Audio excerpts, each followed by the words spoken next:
നമസ്കാരം, എല്ലാവർക്കും സ്വാഗതം ഫലദീപികയിലേക്ക്. ഇന്നത്തെ ഈ ജ്യോതിഷ വീഡിയോ മേടം രാശിക്കാർക്ക് വളരെ പ്രധാനപ്പെട്ടതാണ്. ശനിയുടെ വക്രഗതി എന്നാൽ എന്താണ്? ശനി ഇപ്പോൾ വക്രഗതിയിലാകാൻ പോവുകയാണ്. ജൂലൈ 26 രാത്രി 10 മണിക്ക് ശേഷമാണ് ഇത് സംഭവിക്കുന്നത്. ജൂലൈ 27 മുതൽ ഡിസംബർ 11 വരെയുള്ള 138 ദിവസത്തേക്കാണ് ശനി വക്രഗതിയിലാകുന്നത്. ശനി വക്രഗതിയിലാകുന്നു എന്ന് കേട്ട് ഭയപ്പെടേണ്ട ആവശ്യമില്ല. ശനി സാധാരണയായി ജൂലൈ മാസത്തിന്റെ തുടക്കത്തിലോ അല്ലെങ്കിൽ അവസാനത്തിലോ വക്രഗതിയിലാകാറുണ്ട്. എല്ലാ വർഷവും 138 ദിവസം മുതൽ 145 ദിവസങ്ങൾ വരെ ഈ അവസ്ഥയിലായിരിക്കും.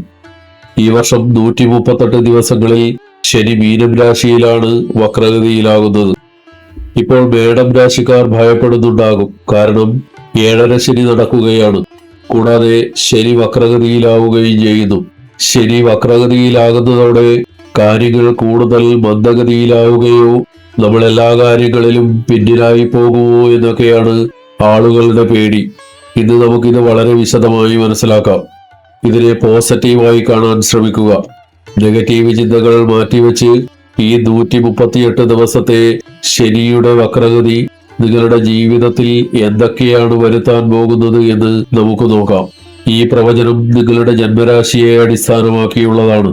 ശനി വക്രഗതിയിലാകുന്നത് നിങ്ങളുടെ ജാതകത്തിൽ എവിടെയാണെന്ന് നോക്കാം. ശനി വായുതത്വത്തിന്റെ ഗ്രഹമാണ്. വായുതത്വ ഗ്രഹമായ ശനി ജലരാശിയിലാണ്, അതായത് മീനം രാശിയിൽ 12ാം ഭാവത്തിലാണ് വക്രഗതിയിലാകുന്നത്. വക്രഗതിയിലുള്ള ശനിയുടെ ദൃഷ്ടി നിങ്ങളുടെ 2ാം ഭാവത്തിലും 6ാം ഭാവത്തിലും 9ാം ഭാവത്തിലും പതിക്കുന്നുണ്ട്. ഇനി വക്രഗതി എന്താണെന്ന് നോക്കാം. ഭൂമിയിൽ നിന്ന് നോക്കുമ്പോൾ ഒരു ഗ്രഹം പിന്നോട്ട് സഞ്ചരിക്കുന്നത് പോലെ തോന്നും. എന്നാൽ യഥാർത്ഥത്തിൽ ഗ്രഹം പിന്നോട്ട് പോകുന്നില്ല. ഭൂമിയുടെയും ആ ഗ്രഹത്തിന്റെയും വേഗതയിലുള്ള വ്യത്യാസം മാത്രമാണിത്. ആ അവസ്ഥയെയാണ് നമ്മൾ വക്രഗതി എന്ന് പറയുന്നത്. ഇനി ശനി വക്രഗതിയിലാകുമ്പോൾ എന്താണ് സംഭവിക്കുക? 12ാം ഭാവത്തിൽ ജലരാശിയിൽ ശനി വക്രഗതിയിലാകുമ്പോൾ അതിനർത്ഥം നിങ്ങളുടെ മുൻകാലങ്ങളിൽ മുടങ്ങിക്കിടന്ന ജോലികൾ അല്ലെങ്കിൽ പൂർത്തിയാകാത്ത കർമ്മങ്ങൾ വീണ്ടും സജീവമാകുമെന്നാണ്. അതായത് നിങ്ങൾ മുൻപ് ഒരുപാട് കഠിനാധ്വാനം ചെയ്തിട്ടുണ്ടാകാം. ഈ ഭാവങ്ങളുമായി ബന്ധപ്പെട്ട് ഒരുപാട് കാര്യങ്ങൾ ചെയ്യാൻ ശ്രമിച്ചിട്ടുണ്ടാകാം.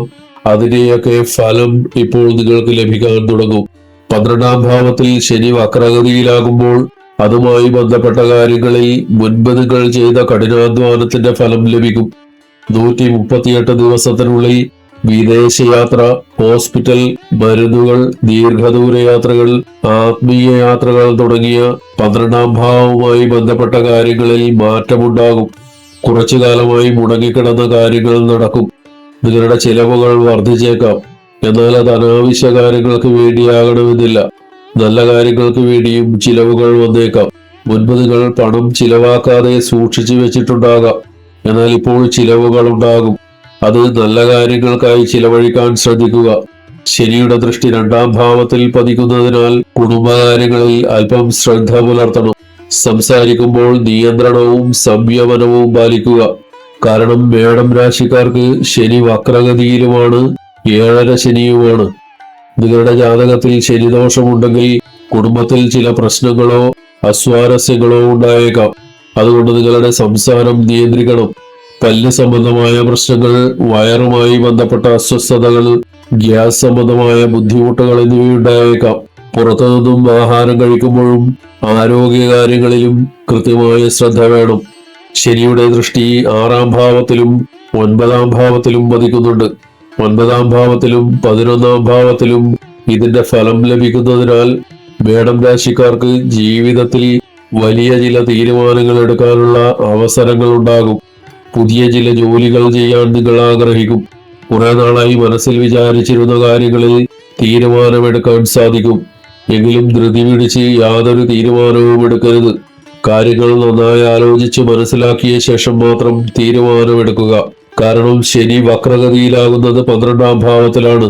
12ാം ഭാവം പൊതുവെ ശുഭകരമല്ല. ശനി നിങ്ങളുടെ 10, 11 ഭാവങ്ങളുടെ അധിപനായാണ് വക്രഗതിയിലാകുന്നത്. അതുകൊണ്ട് തന്നെ അച്ചടക്കമില്ലാതെ ധൃതി പിടിച്ച് കാര്യങ്ങൾ ചെയ്താൽ അത് ദോഷം ചെയ്യും. എന്നാൽ അച്ചടക്കത്തോടും ക്ഷമയോടും കൂടി ചെയ്താൽ നല്ല ഫലം ലഭിക്കും. ശനി വക്രഗതിയിലാകുമ്പോൾ നിങ്ങളും അല്പം ശാന്തമായി കാര്യങ്ങൾ പഠിക്കാനും മനസ്സിലാക്കാനും ശ്രമിക്കുക. ശനി 10ാം ഭാവത്തിന്റെയും 11ാം ഭാവത്തിന്റെയും അധിപനായി 12ാം ഭാവത്തിൽ വക്രഗതിയിലാകുമ്പോൾ ഈ 138 ദിവസങ്ങളിൽ നിങ്ങളുടെ ജോലിയിൽ മാറ്റങ്ങൾ വരാൻ സാധ്യതയുണ്ട്. എല്ലാ വർഷവും ശനി വക്രഗതിയിലാകുമ്പോൾ മനുഷ്യ ജീവിതത്തിൽ വലിയ മാറ്റങ്ങൾ ഉണ്ടാകാറുണ്ട്. നിങ്ങൾ ജോലി ചെയ്യുകയാണെങ്കിൽ ആ ജോലിയിൽ നിങ്ങൾ കൂടുതൽ ശ്രദ്ധ കേന്ദ്രീകരിക്കുകയും ഗൗരവമായി കാര്യങ്ങൾ ചെയ്യുകയും ചെയ്യും. ചിലപ്പോൾ ഈ സമയം നിങ്ങൾ ജോലി മാറ്റത്തെക്കുറിച്ച് ചിന്തിക്കും. ജോലി സംബന്ധമായി മനസ്സിൽ പലവിധ ചിന്തകൾ കടന്നു വരും. 7ാം ശനിയുള്ളതിനാൽ ജോലി സംബന്ധമായ ഉത്തരവാദിത്തങ്ങൾ വർദ്ധിക്കും. വിദ്യാർത്ഥികൾക്കും മത്സര പരീക്ഷകളിൽ പങ്കെടുക്കുന്നവർക്കും അനുകൂലമായ സമയമാണ്. ജീവിതത്തിൽ അച്ചടക്കവും കൃത്യതയും പാലിക്കണം. കഠിനാധ്വാനം ചെയ്താൽ വളരെ നല്ല ഫലം ലഭിക്കും. ശനി അച്ചടക്കത്തെ ഇഷ്ടപ്പെടുന്ന ഗ്രഹമാണ്. ജോലിയിൽ മാറ്റം വരുത്താനോ പ്രമോഷനോ ട്രാൻസ്ഫറിനോ ഒക്കെ ആഗ്രഹിക്കുന്നവർക്ക് ഇത് നല്ല സമയമാണ്. ഇമ്പോർട്ട് എക്സ്പോർട്ട് ബിസിനസ് ചെയ്യുന്നവർക്കും ഇരുമ്പ് സംബന്ധമായ ബിസിനസ് ചെയ്യുന്നവർക്കും നല്ല ഫലങ്ങൾ ലഭിക്കും. ഉത്തരവാദിത്തങ്ങൾ കൂടുമെന്നതിനാൽ ക്ഷമയോടെ കാര്യങ്ങൾ ചെയ്യണം. മറ്റൊരു കാര്യം, ഇവിടെ വ്യാഴത്തിന്റെ 9ാം ദൃഷ്ടി ശനിയുടെ മേൽ പതിക്കുന്നുണ്ട്. വ്യാഴത്തിന്റെ ശുഭദൃഷ്ടിയുള്ളതിനാൽ നല്ല കാര്യങ്ങൾക്കായി പണം ചെലവഴിക്കാൻ സാധിക്കും. സന്താനഭാഗ്യം പോലുള്ള നല്ല വാർത്തകൾ കുടുംബത്തിൽ കേൾക്കാനിടയാകും. 11ാം ഭാവത്തിന്റെ ഫലവും ലഭിക്കുമെന്നതിനാൽ ഈ 138 ദിവസങ്ങളിൽ പ്രമോഷൻ, വളർച്ച, ജോലിയിൽ അനുകൂലമായ മാറ്റങ്ങൾ, സർക്കാർ മേഖലയിലും രാഷ്ട്രീയത്തിലും ഉയർന്ന പദവികൾ എന്നിവ ലഭിക്കാൻ സാധ്യതയുണ്ട്. നീലാഞ്ജന സമാഭാസം എന്ന് തുടങ്ങുന്ന ശനീശ്വര സ്തോത്രം ദിവസവും 108 തവണ ജപിക്കുക. ദിവസവും ഹനുമാനെ ഭജിക്കുക. മേടം രാശിക്കാർക്കായുള്ള ഈ വീഡിയോ ഇവിടെ പൂർണ്ണമാകുന്നു. നിങ്ങൾക്ക് ഈ വീഡിയോ ഇഷ്ടമായെങ്കിൽ ലൈക്ക് ചെയ്യുക, ഷെയർ ചെയ്യുക. കൂടുതൽ ജ്യോതിഷ അറിവുകൾക്കായി ഫലദീപിക സബ്സ്ക്രൈബ് ചെയ്യുക. എല്ലാവർക്കും നന്മകൾ ഉണ്ടാവട്ടെ. ഹരി ഓം.